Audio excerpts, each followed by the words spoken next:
Bible, they used horses and chariots. Today we have much more powerful machines. I sat down with Roy Rissenen from Gospel Riders Jerusalem to ask him, what is this organization? Gospel Riders Jerusalem is a motorbike club based on Christian values and a Christian-based constitution. But we are open to anybody who's agreeing with our principles. So when was Gospel Riders started here in Jerusalem? We started in December 2007. That's when we had our opening ceremony. And our patron is Bishop Munibunan. So we work with the church. So how many members do you have in the organization? So far we have approximately 20 members, both local and international. Some of them live here all the time and some of them live abroad. But we've been very happy with the growth so far, because we haven't really put the full effort into developing this. We kind of want to establish it steadily and proceed steadily, and it's been going on really well in that perspective. So it's so far the progress has been very good. Do you have different people from different cultures and backgrounds and religions in the group?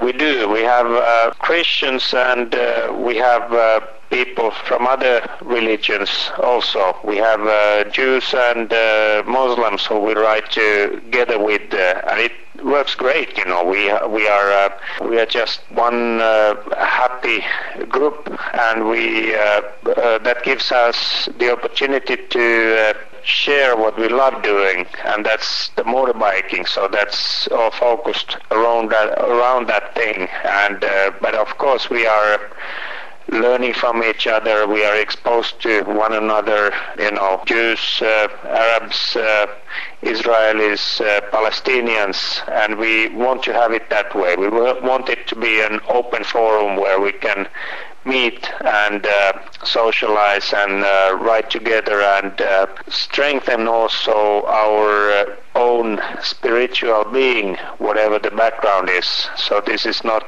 kind of imposing on anybody's belief system or imposing anybody's ideas. So we are very open in that sense, and I'm really glad how I see it working so far. So this is really ideal way of coming together and being visible. You know, we have colors, which means that we have the symbol, you know, emblem, which is Gospel Riders Jerusalem. There's a crown of thorns and a cross in the emblem, and that seems to be taking very well in the local context by all religions, and it's a good thing, you know. So a lot of people, they seem to appreciate that we kind of are very visible in what we do, and the bikes, of course, and the bikers, they draw a lot of attention naturally as well. Are there many bikes here in the land of Israel? We have, but it's kind of more in the coastal areas. In Tel Aviv, there are bikes. In Jerusalem, not so many. We got a lot of small scooters, but the problem with the bikes is there are some restrictions in, especially, you know, when it comes to buying a bike and insuring it. It's really expensive, and it's a kind of limitation to many. So weather-wise, this place is just ideal for biking. You know, it's all year round, and the road network, it's perfect, and it's just so good fun. But it's just so expensive that that's a limitation to many, that they can't enjoy it as a sport. So what is the main aim of Gospel Riders here in the land? We are basically part of the church work, so this is part of our Christian witness, just being present here and praying for people and joining with other Christians as well. A lot of Christians, they want to belong to a group, and this is a great opportunity. But having said that, we still want to maintain that open atmosphere, that we are just open to anybody. We are not limiting membership or access from anybody, and not imposing our ideas. We are not forcing any ideologies down to anybody's throat. We operate in some of the key areas, which is fostering our own spiritual being, kind of trying to strengthen that identity, whoever we are. And the other aim is to provide a social network for bikers. The third aspect is to enjoy the shared riding. We do trips to all parts of the land, and we do it with others, and this is something which is very special. Group riding, especially when it's done in close formation, it's actually quite challenging as well. That brings a lot of unity to people who participate in it. We are one group, and if one bike falls apart, we all contribute to fixing it or try to find a solution how to move on. We also want to network with other bikers in the land, and we want to network with other Christian motorbike clubs internationally, so we get visitors from them, and we also may visit the clubs overseas, and this is something that is happening also. We've established contacts with the other local biking associations, and we ride with them, and we invite them if we have special events going on, and that going on very well also. We have good, nice relations. There are a lot of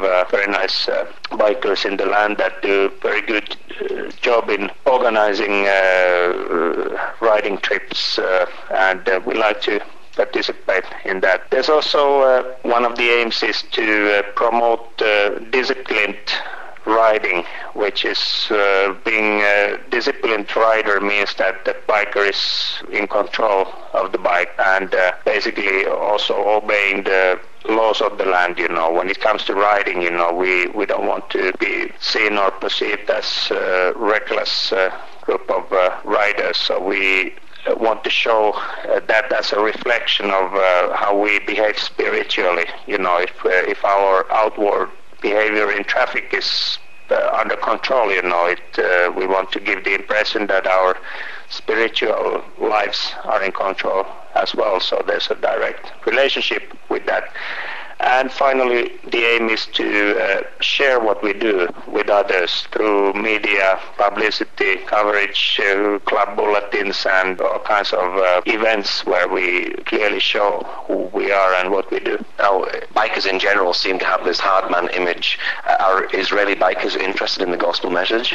Yeah, it's something that comes very naturally, especially here in Jerusalem. I mean, all we talk is about, politics and religion. We don't talk about politics, but we are always ready to share about what we believe in. But we understand also that this is sensitive issue, especially when it comes to meeting with people from other religions. So we like to kind of take a natural course in that. We are interested in them as people and as bikers, as people who love to do what we love to do. So that's a common thing, and we build on that. Everything else that follows, whether it's a discussion on our spiritual beliefs or some other issues, motorbike maintenance, it just comes naturally, and it comes as we build up friendships and trust. So this is very important. So how long have you actually been interested in bikes? I've been a biker for 30 years, actually. I've had more than 30 bikes, and I've had all kinds of bikes, so it is just a very integral part of me. Now, it's every biker's dream to own a Harley Davidson. Have you had a Harley Davidson yet? I actually did own a Harley. I had two Harleys at the same time, one which was 9 years old and one which was brand new. And I've had a Harley experience. It is kind of a bike in its own category in a way that what I believe is one fundamental part of Harley's story, or why it's so popular, so successful, is what is to do with integrity. I mean, Harley, it's pretty much the technology and everything. It's what it used to be when they started building it in the, almost 100 years ago. So it's more or less the concept is the same. So this is, it's not pretend. pretending to be anything else. Yes, they are expensive, they are bulky, and they are often unreliable, but at least they are, it's hardly its own thing. So that's something that appeals to a lot of bikers. Now you work with both Palestinians and Israelis, and you've got a project coming up fairly soon in the Palestinian territories. What's that about? Yes, we work with Israelis very naturally because all the bikes are here. In Palestinian areas there are not so many bikes, but we work with Christian schools, the Lutheran church schools, and we have a cooperation with the teachers and pastors that we would like to develop cooperation in giving some skills training for the students. But the first step in that is that we're going to visit the Palestinian areas in Beit Jala and give a riding experience to the boys who live in the church boys' home. So we're going to take them to a ride. And they are, the kids, they have the schools, they have Arab Christians, and they have Muslims. And, we are happy just to take anybody on ride. This is a big thing for the boys, who live in the boys' homes, and actually life in the Palestinian areas. It can be pretty boring, There's often not many things to do. So this is something that I'm sure they will remember for a long time. Yeah, this must be something they're really excited about because they very rarely see motorbikes at all in the Palestinian territories. It's true, yeah. I don't see many either when I visit there. So how long have you been a believer in Jesus? I've been a believer for 21 years, and my story is a bit dramatic maybe in a way that I had a very rough background, and this was something that I was a member of the church, but I didn't really believe in what the church was teaching, or I didn't even believe in God. But in one occasion, just all of a sudden, all that thing was changed, and I became as a believer in Jesus Christ. So what sort of vehicle are you riding at the moment?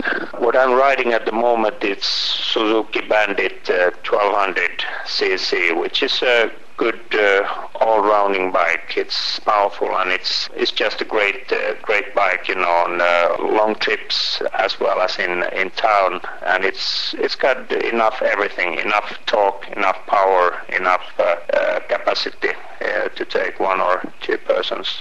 That's good. So what's your prayer finally for people who are here in the land? I think the very important step to getting stabilized here is ability to coexist.